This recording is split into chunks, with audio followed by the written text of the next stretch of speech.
G'day and welcome to the Infrunners. I'm Mr. Execute. Today I'm joined by Osiris Frost and Mr. Algared. How are you boys doing? Doing good. Had to remember to press push to talk. Going good. Going good. Old and sinner, old Mr. Algared. That's all fine. Yeah, so today we're just going to be talking about our expectations for CitizenCon this year. Any of you that have been watching me this morning, I've just come straight off the Astropub, so I'm pretty exhausted. I've just talked about it there. I'm going to do it again here. So, my expectations for CitizenCon and your expectations for CitizenCon, I'm thinking where we should probably start this discussion is, do you guys go into CitizenCon with really high hyped expectations, or do you try to ground yourself and go in with the lowest expectations as possible? Where do you guys walk into CitizenCon? Like, what's your ritual warm up? I guess I'll call it then. Algrid, how do you get all hyped up, or do you just like, nah, just like you reel it in, or how do you go into it? I think back in 2014, 2015, I'd get really hyped. I'd be Let there your hair down. waiting for the stream to start.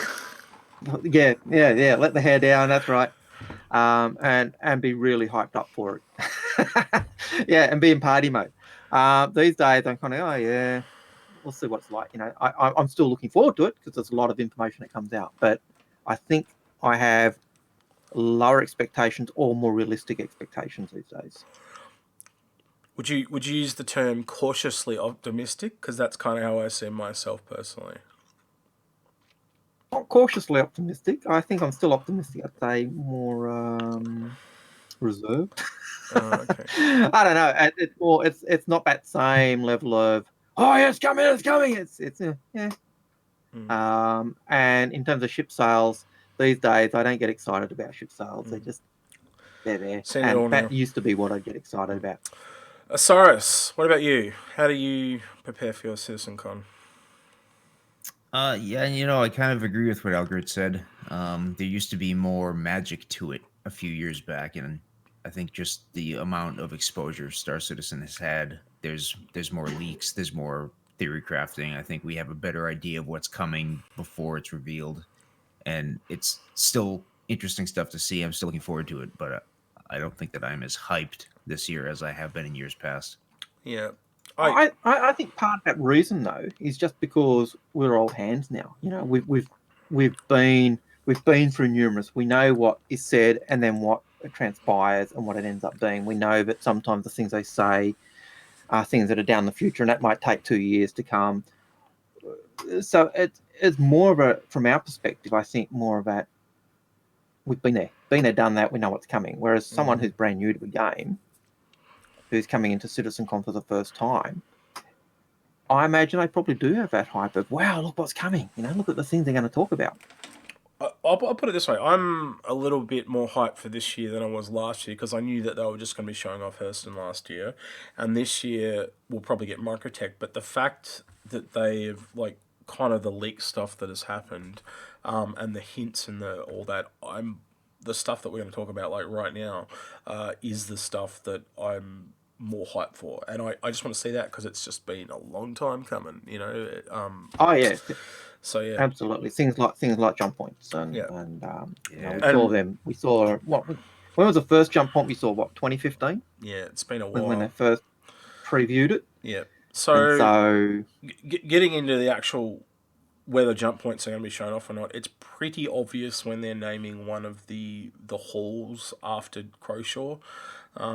That's a real big tip of the hat. The lines that they put into the release of the schedule and the ticket sales were all hunted at him and the expiration term. The fact that we also know that the Carrack and the Pisces is going to be there as well, that are really big nods. Like that is like the ship that you would use to show off jump points. And you'd almost guarantee the Pisces will be one of the ships that we find is sold as a standalone snub ship, like the P-52 was and the P-70. Well, as I was saying earlier today on Astropub, like I was talking about there being about 4 ships, and they almost dismissed me a little bit, and I said, yeah, but if you work it out really quickly, you got the Pisces, you've got the Carrack, you've got the really big anvil ship that we all have talked about multiple times, and then if you say chuck one more thing in there, like say the Titan suits, There's 4 right there.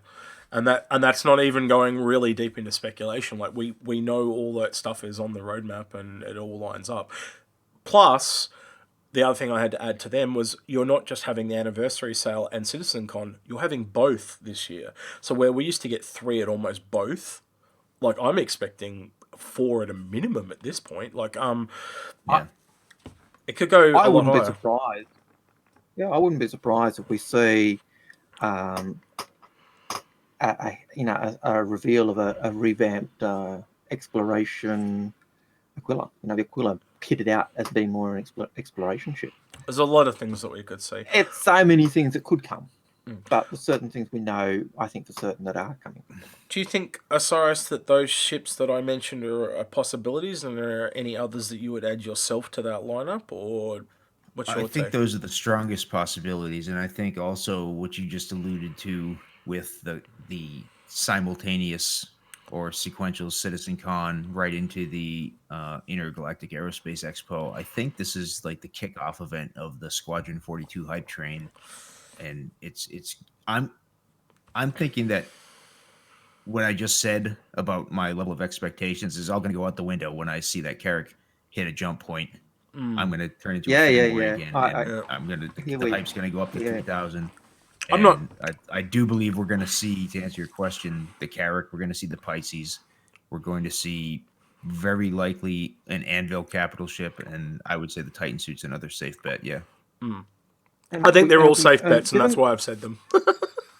Given that they indicate that there are 2, or at least I think it was the leaks I saw, there's 2 halls for Aegis.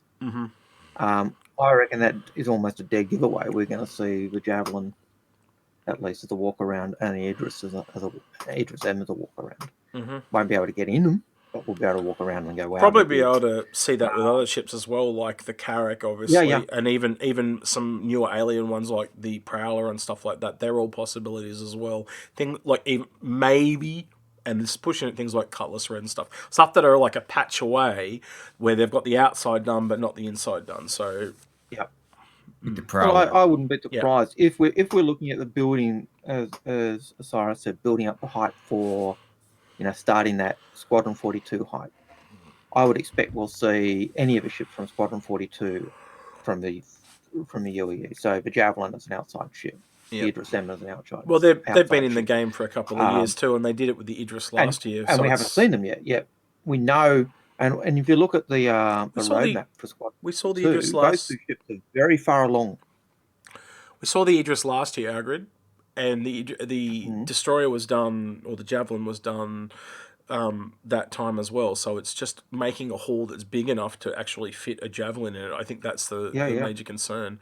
But if you look at the roadmap, like the Javelins, I think 60 out of 70 tasks done.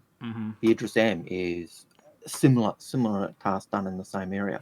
Another ship we know that's in Squadron 42 is the Hull C, and yet I think that's another ship we'll likely see. And so that's three fairly big ships that I think we'll see in the Expo that really do give the nod to, this is the start of that Squadron 42 kickoff. So I imagine the hype train's probably going to start building up, and I'll probably be like Osiris, once it kicks off,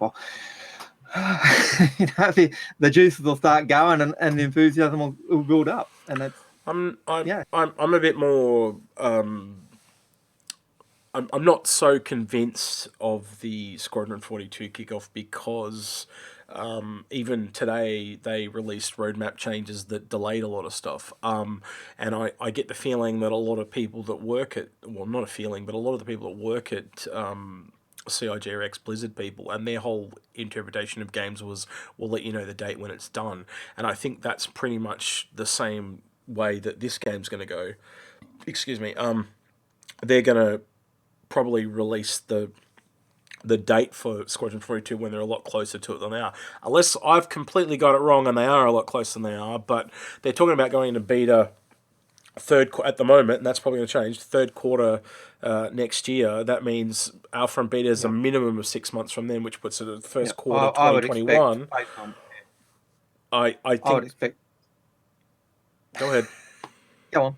I was just going to say, I'm just expecting that if it gets delayed any further, it could be right back to the end of 2021, which puts it still at 2 years away. And if it's 2 years away, or even if it's a year away, that's still too early to start talking about dates.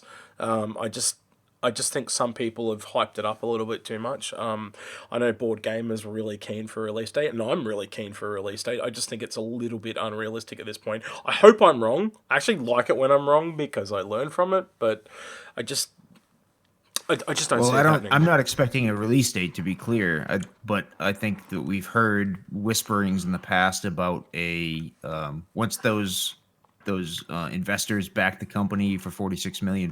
We started hearing about how Sandy Gardner had this whole PR campaign planned, and now she finally had the money to put it into motion with commercials and 30-second spots during sporting events and all this stuff. So I think that something like that is not out of the realm of possibility for CitizenCon. And I think we'll start. I think we'll start to see that build up, and certainly, according to the roadmap, yeah, like you were saying, they're expecting better Q3 next year. I would expect that at the earliest we'll see, that end at 2021, maybe the end of 2021 at the latest. So again, 2 years from now. But that's still, if you think of other AAA games, when they usually start hearing about it, it's usually 2 years out you start to really hear about it. So that's not, again, out of that realm of possibility. it's all possible.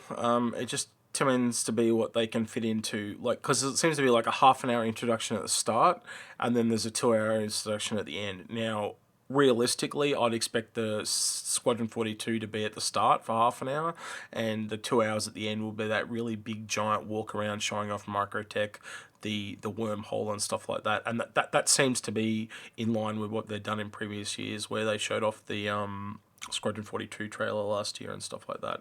So I don't know. You guys correct me if you think I'm wrong, and I'm more than happy to have you tell me I'm wrong. But that's my expectation, is that Squadron 42 will have a very small presence.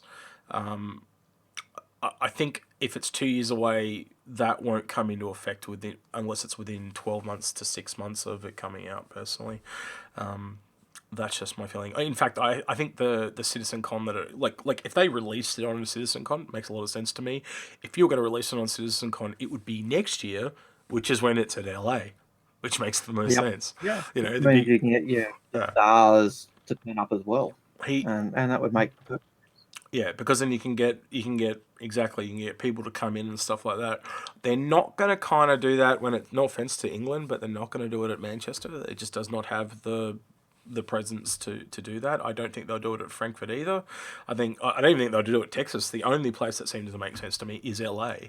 But that's just... Well, we can do the big red carpet experience with, and then you get Mark Hamill and Oldman and Rhys Davis and Anderson and Strong and all the other guys turning up, and that turns... Yeah, when they do that for Studio 54, not Studio 54. Sorry, Squadron 54. See, I even got it wrong. Squadron 54.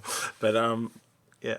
Is there any other expectations that you guys have in terms of like the panels and stuff? I know that there's a big bunch of events planned. Is there any real panels that stand out to you guys? So, Osiris, is there any that really stand out to you that you want to see on the day?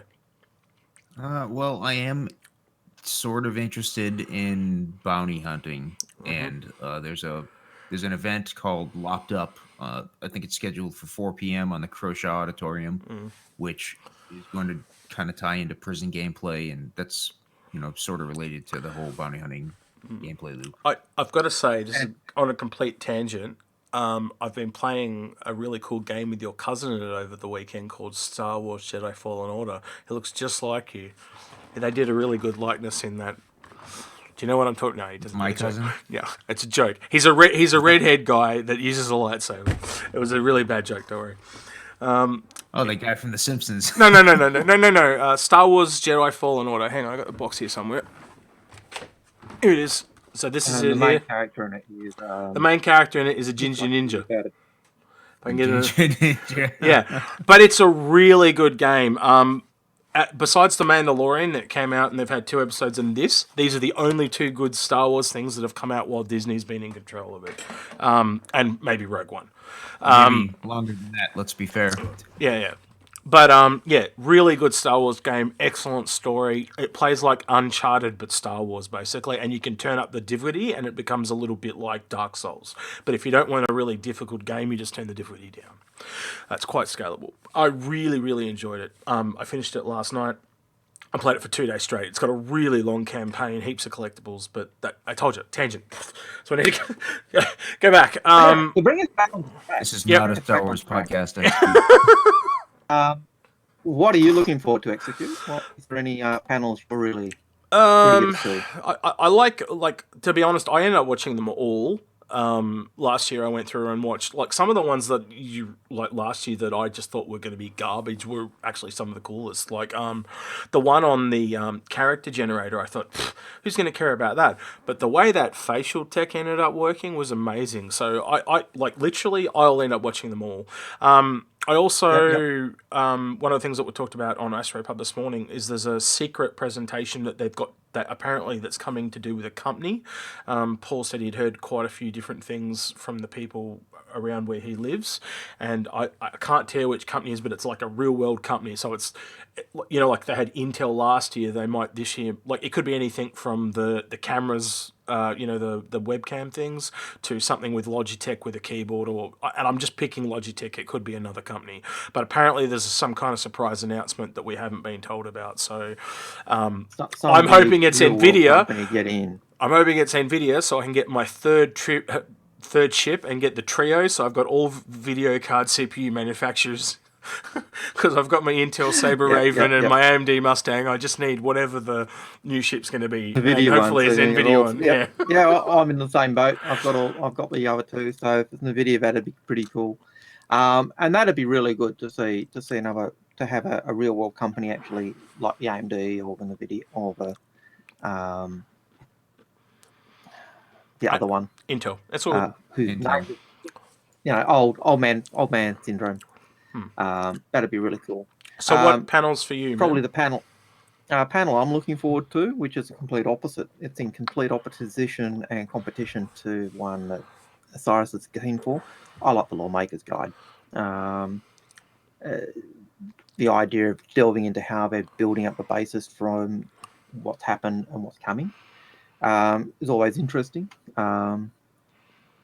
It's one of those things that can kind of give you that background, but actually helps the world come alive. And so for me, that's something I'm looking forward to. But again, like you, I'll watch them all. Yeah. It takes a long time, but there's so many gems in there. You look at the cloud tech from last year, or the faces, and like you said last year there didn't seem to be so many bang options. But then when you watch the episodes individually, there were some real good gems in there that you went, wow, that's mind blowing. But individually, there was nothing that really made you go, oh yeah, cool. If you know what I mean. You know? Yeah, I get you.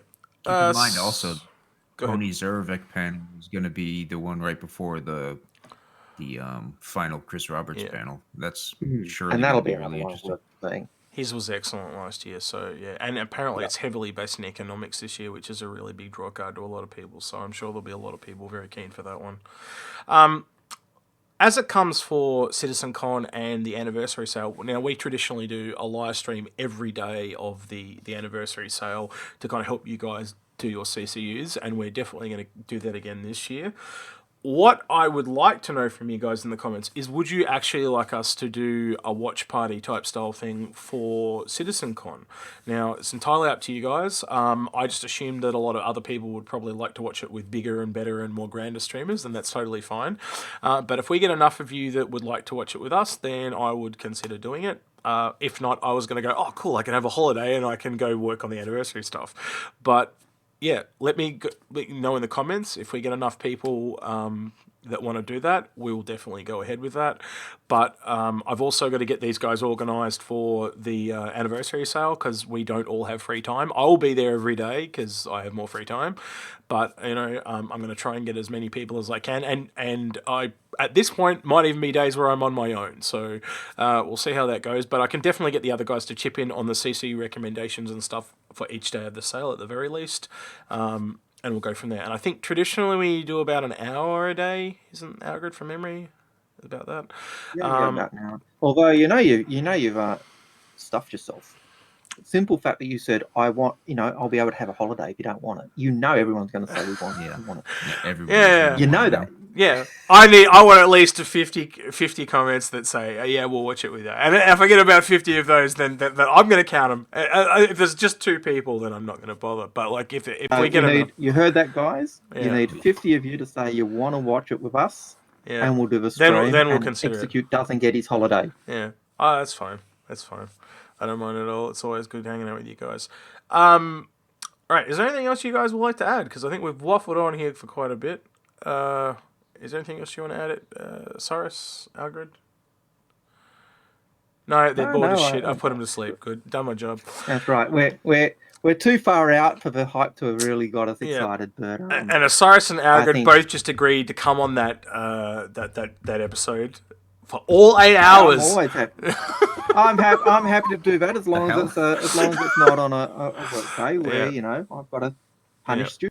So to put it in perspective, I'll be getting up at midnight and streaming to 8 a.m. to do all 8 hours. So hopefully that I'll definitely be pulling some of you boys in to do that.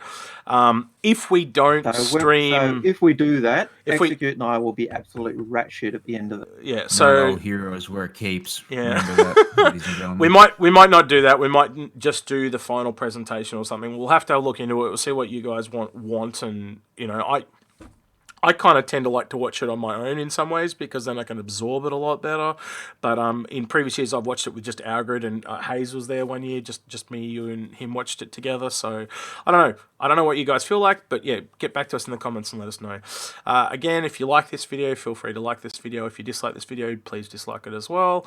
Hit us up on Discord if you've got any comments, questions, and suggestions. And that'll be the same thing again with the CCUs. If you guys are having trouble at all during the anniversary sale and you need help, jump on Discord, hit one of us up. If one of us can't help you there and then, they'll point us to one of the others and we'll definitely help you. Right. Anything else? Don't forget to hit the subscribe button. Hit the subscribe button. Hit the subscribe button. Hit the bell so you get notifications of when we're bringing other stuff out.